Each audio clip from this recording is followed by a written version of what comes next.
जम्मू कश्मीर के बांदीपुरा में सुरक्षा बलों को बड़ी कामयाबी मिली है। सुरक्षा बलों ने मुठभेड़ में लश्कर के एक आतंकी को ढेर कर दिया है। मारे गए आतंकी का नाम अल्ताफ लल्ली है। सेना को बांदीपुरा जिले के कुलनार इलाके में आतंकवादियों की मौजूदगी का इनपुट मिला था, जिसके बाद सेना ने इलाके को घेरकर सर्च ऑपरेशन शुरू कर दिया है। आतंकवादियों की तरफ से सुरक्षा बलों पर फायरिंग की गई, जिसके जवाब में सुरक्षा बलों ने एक आतंकी को ढेर कर दिया है। इस ऑपरेशन में सेना के 2 जवान भी घायल हुए हैं, लेकिन अब एक एक आतंकी की कब्र भारत खोद डालेगा और उस ऑपरेशन की शुरुआत हो चुकी है। मिशन ऑल आउट इस वक्त जम्मू कश्मीर में चल रहा है। जगह जगह मुठभेड़ की खबर सामने आ रही है। एक आतंकी को ढेर करने की जानकारी मिल रही है। वहीं सेना ने पहलगाम हमले का जो बदला है वो लेना शुरू कर दिया है। मिशन ऑल आउट चल रहा है। कश्मीर में लश्कर तैयबा के 2 आतंकवादियों को जमींदोज कर दिया गया है। पुलवामा के त्राल में सुरक्षा बलों के जवानों ने आतंकी आसिफ शेख के घर को बम से उड़ा दिया। तो वहीं बिजबेहरा में भी आतंकी आदिल के घर को जो है वो सेना ने बम से उड़ाया है। इसके साथ ही साथ बाकी जो आतंकवादी अलग अलग जगहों पर छिपे हुए हैं, सुरक्षित महसूस कर रहे हैं अपने आप को, उन आतंकियों पर भी सुरक्षा बलों का जो प्रहार है वो लगातार जारी है। एक आतंकी को सुरक्षा बलों ने ढेर कर दिया है। लश्कर तैयबा से जुड़ा हुआ ये लल्ली है जिसे ढेर कर दिया गया है। बांदीपुरा में चल रहे एनकाउंटर में इस आतंकी को ढेर किया है। तो पूरी तरीके से मिशन मोड में है सेना, और पहलगाम में जो कायराना करतूत आतंकियों ने की उसका बदला लिया जा रहा है। कश्मीर में लश्कर तैयबा के 2 आतंकवादियों को जमींदोज कर दिया गया है। पुलवामा के त्राल में सुरक्षा बलों के जवानों ने आतंकी आसिफ शेख के घर को बम से उड़ा दिया। तो बिजबेहरा में भी आदिल के घर को मिट्टी में मिला दिया गया है। आदिल का घर मिट्टी के ढेर में तब्दील हो चुका है। आसिफ शेख और आदिल दोनों ने हमले को अंजाम देने वाले पाकिस्तानी आतंकियों की मदद की थी और अब उनके घर को जमींदोज कर दिया गया है। ये धमाका और जगह जगह बिखरा हुआ पूरा घर इस तरफ तस्दीक कर रहा है कि आतंकवादियों की कब्र अब भारत में खुद रही है। वो आतंकवाद जो जम्मू कश्मीर में हाशिए पर चला गया था, उस आतंकवाद को जड़ से खत्म करने की तैयारी सेना ने कर ली है। ये त्राल की तस्वीर इस वक्त आपके सामने है। आतंकी आसिफ का घर जिसे बारूद से ढेर कर दिया गया, जिसमें बॉम्ब ब्लास्ट किया गया और उसके बाद परखच्चे उड़ गए उसके, उस घर के, उस पनाहगाह के, जहां बैठकर वो उन आतंकवादियों की मदद किया करता था जिन आतंकवादियों ने पहलगाम में कायराना करतूत को अंजाम दिया और 26 मासूम पर्यटकों की जान ले ली। तो एक भी आतंकवादी अब जम्मू कश्मीर में छोड़ा नहीं जाएगा। त्राल में आसिफ शेख के घर को निशाना बनाया गया, तो अनंतनाग में आदिल के घर को निशाना बनाया गया है। आदिल पहलगाम अटैक से जुड़ा हुआ है। पहलगाम अटैक में उसका नाम आया, बकायदा उसका स्केच भी जारी किया गया। उसके घर को भी जमींदोज कर दिया गया है, उसके घर को भी मलबे में तब्दील कर दिया गया है। तो ये आतंकवादी जहां भी छिपे हुए हैं उन्हें तो नेस्ता नाबूद करने के लिए सेना ने मोर्चा संभाल ही रखा है। तो पाकिस्तान को सबक सिखाने के लिए भी जो चौतरफा कार्रवाई है वो भारत की तरफ से लगातार की जा रही है। सेना हमारी तैयार है, तीनों सेना हमारी तैयार है, नेवी हमारी तैयार है, एयरफोर्स हमारी तैयार है, थल सेना हमारी तैयार है। और इसीलिए जो एक्शन है वो तस्वीरों में देखने को मिल रहा है। आतंकी के घर में ब्लास्ट करके उसे उड़ा दिया गया है।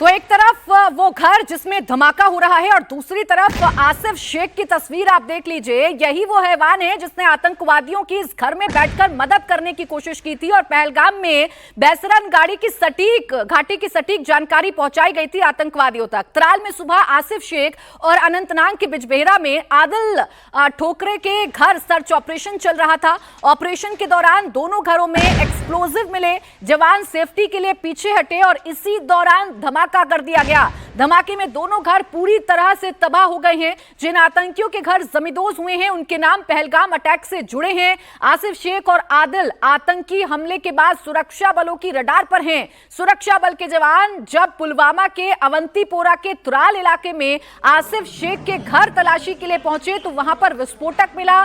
सुरक्षा बलों ने इसी विस्फोटक से उसके घर को उड़ा दिया। इसी तरह की कार्रवाई अनंतनाग में भी देखने को मिली, जहां बिजबेहरा में आदिल हुसैन फैन के घर पर कार्रवाई की गई। कल ही जम्मू कश्मीर पुलिस ने आदिल पर 20 लाख रुपए का इनाम घोषित किया था और इसके 24 घंटे के अंदर ये जबरदस्त एक्शन देखने को मिला है। तो चाहे त्राल हो चाहे बिजबेरा हो, वो दोनों आतंकी जिन्होंने 26 मासूम पर्यटकों पर हमला किया, जिन्होंने 26 मासूम पर्यटकों की जान ली, जिन्होंने आतंकी कायराना करतूत को अंजाम दिया, उनके घर पर उन्हीं के विस्फोटक, जिस विस्फोटक का इस्तेमाल वो भारत के खिलाफ करना चाहते थे, मासूम लोगों के खिलाफ कर रहे थे, उस विस्फोटक से उन्हीं के घर को उड़ा दिया। और जो तस्वीर आपके सामने है, उस तस्वीर में आप देख सकते हैं कि त्राल में जो आसिफ का घर है वो कैसे उड़ा, कैसे विस्फोटक जो है उसमें पूरी तरीके से धमाका होता है और जो पूरा का पूरा घर है वो ताश के पत्तों की तरह मलबे में तब्दील हो जाता है।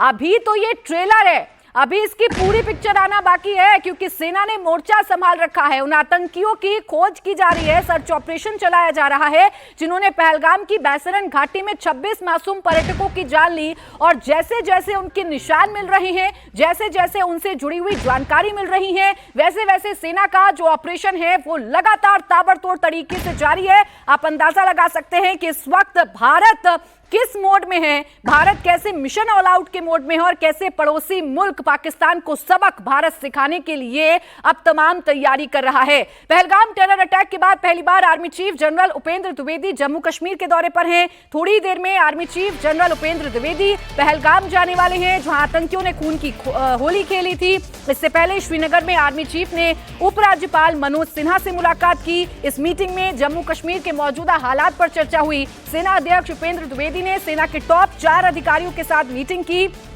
जिसमें जम्मू कश्मीर की सिक्योरिटी और आगे की रणनीति पर चर्चा की है। तो जो बड़े बड़े अधिकारी हैं वो अब ग्राउंड पर आ गए हैं। सेना के चीफ उपेंद्र द्विवेदी श्रीनगर में हैं, थोड़ी ही देर में वो पहलगाम भी जाएंगे, उस स्पॉट पर जाएंगे जहां आतंकियों ने खूनी खेल खेला था। और देवेंद्र पाराशर मेरे सहयोगी इस वक्त जुड़ गए ज्यादा जानकारी के साथ। देवेंद्र, एक एक ऑपरेशन, एक एक कदम या एक एक मूवमेंट इस तरफ इशारा कर रहा है कि आतंकवादियों की खैर नहीं है, चाहे सेना चीफ का ग्राउंड पर मौजूद होना हो, चाहे उपराज्यपाल का एक्टिव हो, या फिर सेना का बम से आतंकियों के घर को उड़ाना हो।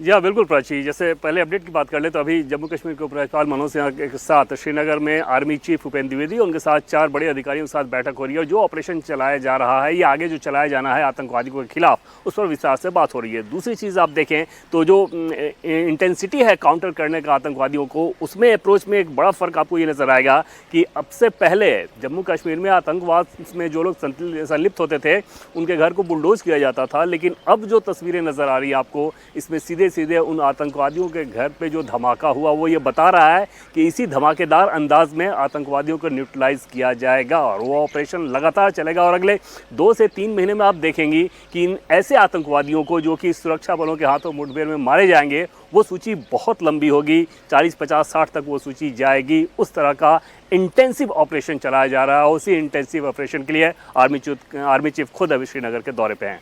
देखो, ये जो एक एक हलचल इस वक्त भारत में हो रही है, आतंकियों की जिस तरीके से कमर तोड़ी जा रही है, उसकी बौखलाहट साफ पाकिस्तान में भी नजर आ रही है। और पाकिस्तान भी देवेंद्र ये जान रहा है कि भारत चुप बैठने वाला तो है नहीं, भारत कुछ ऐसा बड़ा करेगा जिससे पाकिस्तान के होश उड़ जाएंगे।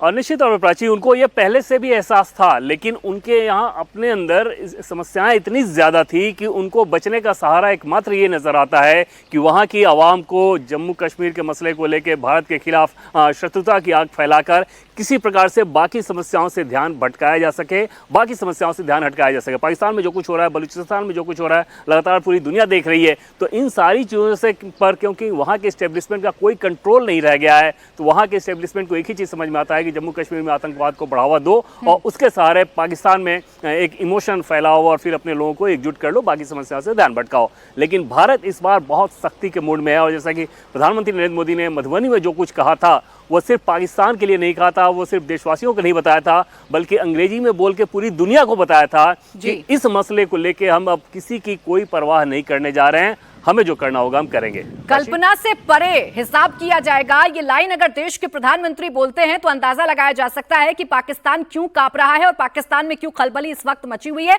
तो एक तरफ देखिए आतंकवाद की कमर तोड़ी जा रही है, तो दूसरी तरफ आम पर्यटकों को सुरक्षित करने के लिए भी जम्मू कश्मीर में इस वक्त काम चल रहा है। जम्मू कश्मीर में पर्यटन स्थलों के लिए सुरक्षा की नई गाइडलाइन जारी कर दी गई है। सूत्रों के मुताबिक ये कहा गया है कि जिस जगह भी सुरक्षा हो पर्यटक सिर्फ वहीं जाएं, जहां सुरक्षा नहीं वहां पर्यटकों को जाने नहीं दिया जाएगा। कम से कम 5 पुलिसकर्मी मौजूद रहने वाले पर्यटक स्थल ही पर्यटकों को जाने दिया जाएगा। टूरिस्ट के नए इलाकों में जाने पर पाबंदी लगा दी गई है। यह सूत्रों के हवाले से जानकारी मिल रही है, क्योंकि पहलगाम की बैसरन घाटी में जब आतंकवादियों ने हमला किया था तो वहां सुरक्षाकर्मी मौजूद नहीं थे। वो इलाका ऐसा था जो सुरक्षाकर्मी मौजूद नहीं रहते हैं और इसी का फायदा उठाकर आतंकवादियों ने इस कायराना करतूत को अंजाम दिया था। देवेंद्र, अभी समझा जा सकता है कि हर लेवल पर हमारी तैयारी है, एक भी मासूम जान ना जाए, इसके लिए भी मुकम्मल इंतजाम जम्मू कश्मीर में किए जा रहे हैं। जी हाँ प्राची, बिल्कुल। जैसे पहले पहलगाम मामले को समझ लें कि उसमें जैसे बहुत सारी तारीखों को लेकर चर्चा की जा रही है कि कब खोला गया, कब बंद था। असल में वो कोई चेकपोस्ट जैसी चीज़ तो होती नहीं। कश्मीर का हर इलाका ही लगभग खूबसूरत है, वहाँ पर माहौल बहुत अच्छा हो गया था।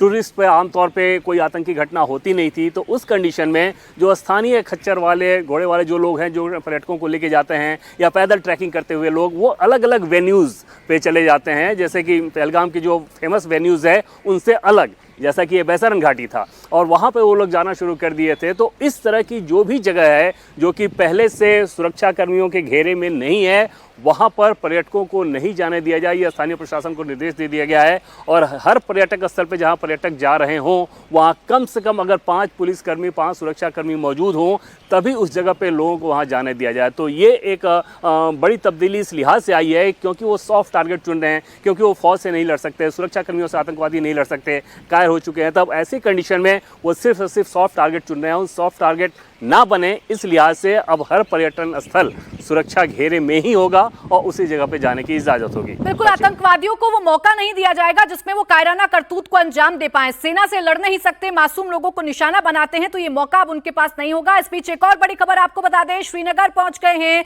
नेता विपक्ष राहुल गांधी। पहलगाम के घायलों से राहुल गांधी मुलाकात करेंगे। तो राहुल गांधी श्रीनगर पहुंच गए हैं। कल ही सर्वदलीय बैठक सरकार की तरफ से बुलाई गई थी जिसमें राहुल गांधी भी शामिल हुए थे और सरकार की तरफ से ये जानकारी दी गई थी कि पहलगाम आतंकी हमले के बाद सरकार ने क्या क्या कदम उठाए हैं, सरकार की आगे की रणनीति क्या है। और इस बीच नेता विपक्ष राहुल गांधी श्रीनगर पहुंचे हैं। पहलगाम में जो घायल हैं, जिनका अस्पतालों में इलाज चल रहा है, उनसे राहुल गांधी मुलाकात कर सकते हैं। तो जबरदस्त एक्शन आप कह सकते हैं कि इस वक्त जम्मू कश्मीर में देखने को मिल रहा है। एक तरफ बैठकों का दौर जारी है, आर्मी चीफ जम्मू कश्मीर में मौजूद हैं, उपराज्यपाल लगातार हाई लेवल जो बैठक है वो कर रहे हैं। सेना ने मोर्चा संभाल रखा है, आतंकियों को ढूंढ ढूंढ कर उन्हें नेस्ता नाबूद किया जा रहा है। पहलगाम आतंकी हमले में शामिल 2 आतंकियों के घर को बम से उड़ा दिया गया है। तो इस बीच नेता विपक्ष राहुल गांधी भी श्रीनगर पहुंच गए हैं और पहलगाम के जो घायल हैं उनसे मुलाकात वो कर सकते हैं। तो पहलगाम में जो टेरर अटैक हुआ, आतंकियों ने 26 लोगों की जान ले ली, उसे लेकर जो बड़ी आशंका जताई जा रही है वो ये कि पाकिस्तानी आतंकियों को लोकल सपोर्ट भी मिला है। इसे लेकर सुरक्षा बलों ने पहलगाम और बांदीपुरा में 2000 से ज्यादा कश्मीरी लोगों को हिरासत में लिया है, जिसमें पहलगाम के 250 लोग शामिल हैं। उनसे भी लगातार पूछताछ की जा रही है कि किसने मदद पहुंचाई। सुरक्षा बलों के जवान उनसे लगातार पूछताछ कर रहे हैं ताकि ये पता चल सके कि कौन कौन आतंकियों का मददगार है। ऐसे वक्त में जब कश्मीर की घाटी शांत हो रही थी, ऐसे वक्त में जब बदलते हुए कश्मीर की तस्वीर पूरी दुनिया में जा रही थी, वो कौन लोग हैं जिन्होंने आतंकवादियों की मदद की, जिन्होंने पहलगाम की बैसरन घाटी के बारे में सटीक जानकारी न आतंकवादियों तक पहुंचाई, रेकी में मदद की, आतंकवादी कैसे छिप सकते हैं, कैसे निशाना बना सकते हैं, ये सब कुछ आतंकवादियों तक जानकारी पहुंचाई गई। तो इसको लेकर लगातार अब सेना अपना ऑपरेशन चला रही है। लेकिन इन सब के बीच बड़ी खबर एक और है, लाइन ऑफ कंट्रोल पर इस समय जबरदस्त टेंशन है। बौखलाए पाकिस्तान ने एलओसी पर कुछ जगह पर फायरिंग भी की है। बॉर्डर पर पाकिस्तानी सेना की तरफ से छोटे हथियारों से गोलीबारी की गई है। हालांकि भारतीय सेना की तरफ से पाकिस्तान की इस हिमाकत का मुंहतोड़ जवाब दिया गया है। वहीं क्रॉस फायरिंग में अभी तक किसी तरह के नुकसान की कोई खबर नहीं है, लेकिन सरहद पर इंडियन आर्मी के जवान पूरी तरह से मुस्तैद हैं। इस बार पाकिस्तान कोई भी हिमाकत करेगा, कोई भी कायराना करतूत करेगा तो वो बचकर नहीं निकल पाएगा। फिलहाल पाकिस्तान खिसियाया हुआ है, पाकिस्तान डरा हुआ है, क्योंकि भारत क्या एक्शन लेगा इस बात की खबर पाकिस्तान को नहीं है।